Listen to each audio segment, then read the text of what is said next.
Hello everybody, my name is Albert Corey from Corner Associates Accounting and Small Business, where every day we come on and we assist you in asking the questions to make sure you get the best tax refund, and we make sure that you save time and money in opening up your business, opening up your business and getting your business started.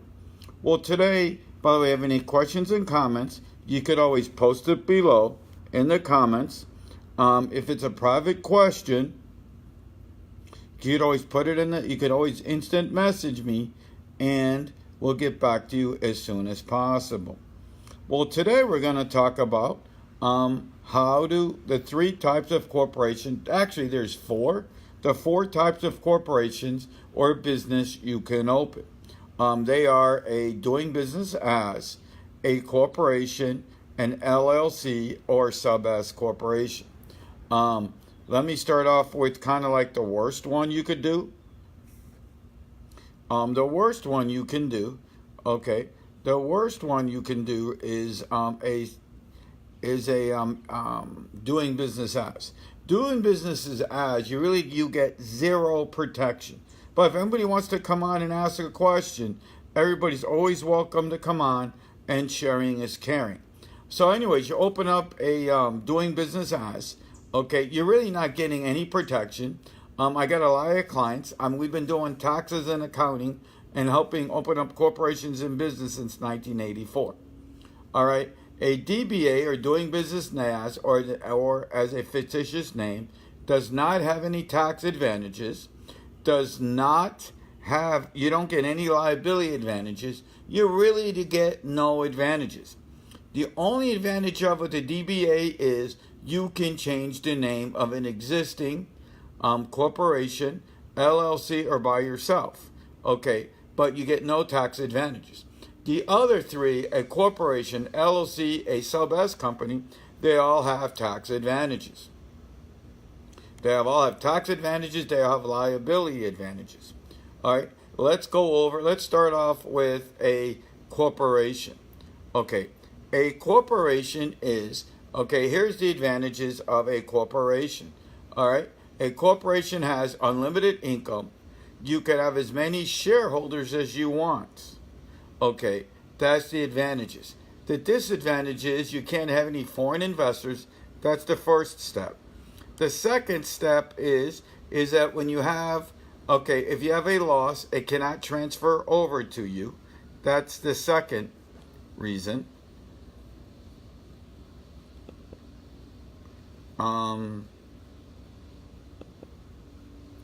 The third reason is if you have a loss, you can't transfer over to you.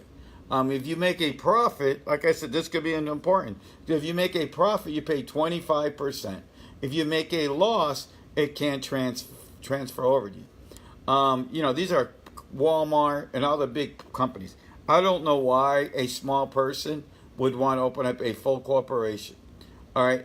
The second one we're going to talk about is a sub-S corporation. This is one that's very little known, very little talked about. It's very little talked about in the tax world. It's very little talked about in the tax world. Why? Because not a whole lot of people promote it.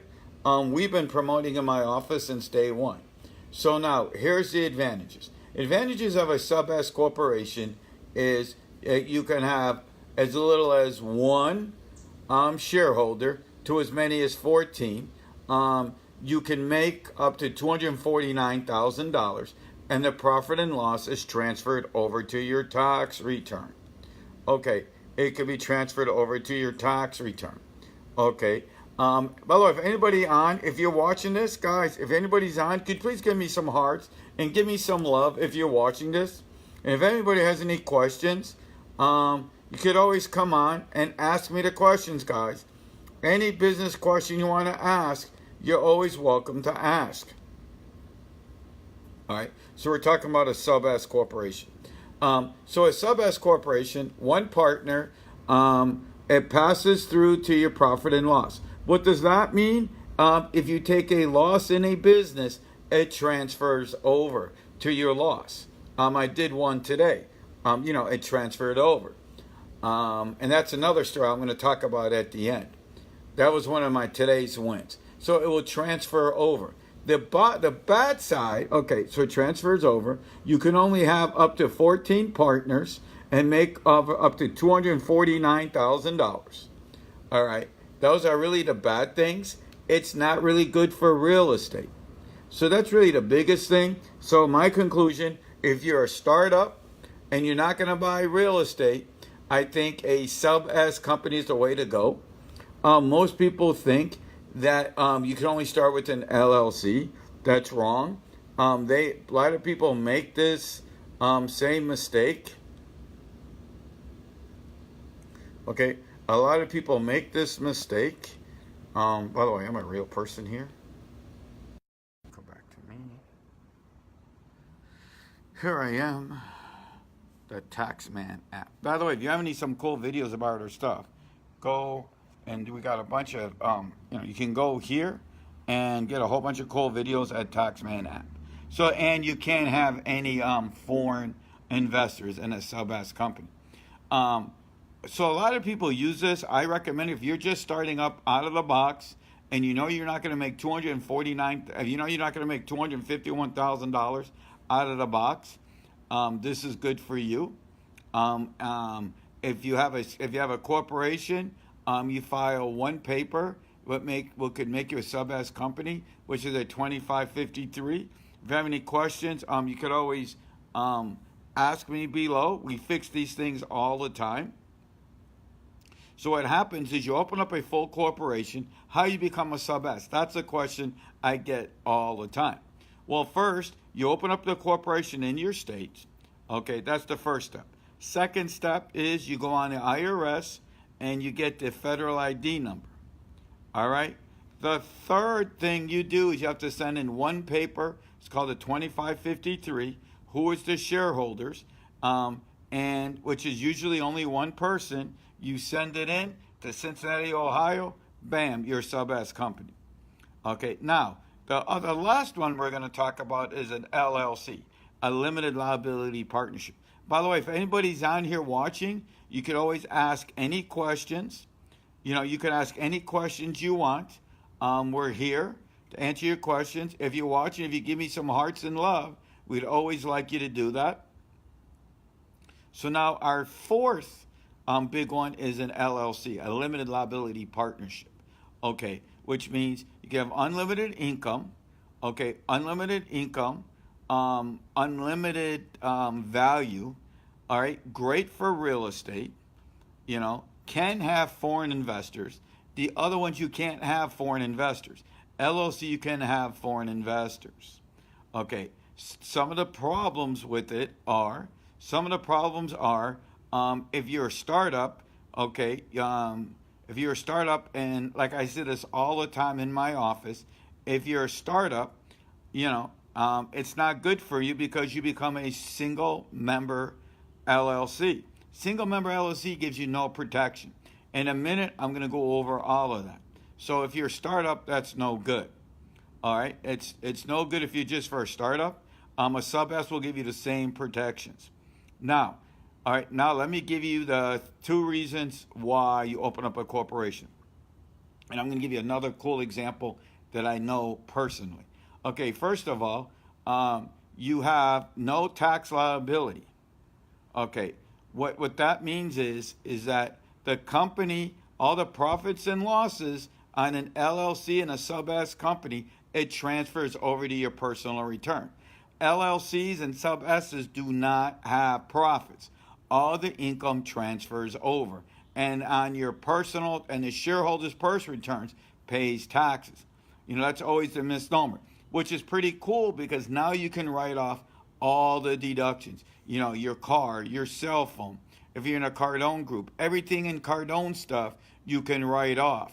Okay, your cell phone, your car miles, websites, webinars, travel, if it's for business related, all that is deductible.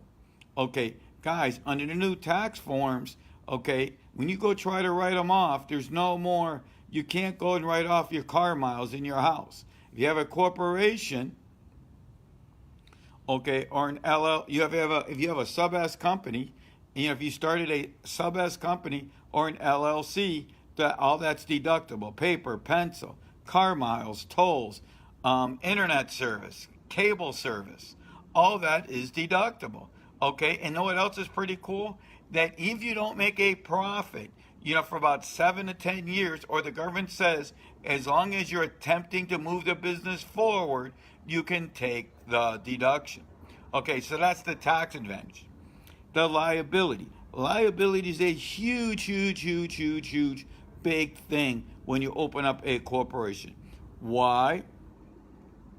Because, okay, what happens is when you open up a corporation and you do it correctly, I always say a concrete wall gets around the business. And if it's done properly, you can't break the wall. I mean, it's very hard for somebody to pierce the wall. Okay, so which means is the biggest thing is, okay, let me tell you about the liability. Let me tell you what happened to the store next door to me. The lady next door to me, during tax time, she opened up a clothing store. Okay, she opened up a clothing store. She fills it up. Okay, she builds it out. Okay, obviously it'd be a good tax advantage. But guess what? Nobody's ever there to work it, guys. The business is dead. Okay, the business is dead. She's not out there working it. Nobody's ever in the store. Okay, nobody's ever there to run the business. Now, how does this relate to this business example? So, if she opened up that business next to me, okay, and she goes out of business, she wants to walk away. Sure, she's going to lose the money on the business, absolutely. But if she owes extra rent, okay, and there was no personal bond attached to her, she don't have to pay the rent. She won't have to pay the Comcast bill because it's all tied to the business. So it doesn't come back to you. That's one. Step two, let me give you another example that I came on yesterday. And I make this up. If you're a painter and you're a sloppy painter and you put paint on a Rolls Royce and there's $30,000 worth of damage, okay, they can only come back and sue the name of the company for the assets, okay? They cannot come back to you, all right? That is why you don't do single member LLCs, because they might ask you for the tax returns for the company. And you're going to say, oh, I don't have one. It goes on your personal return.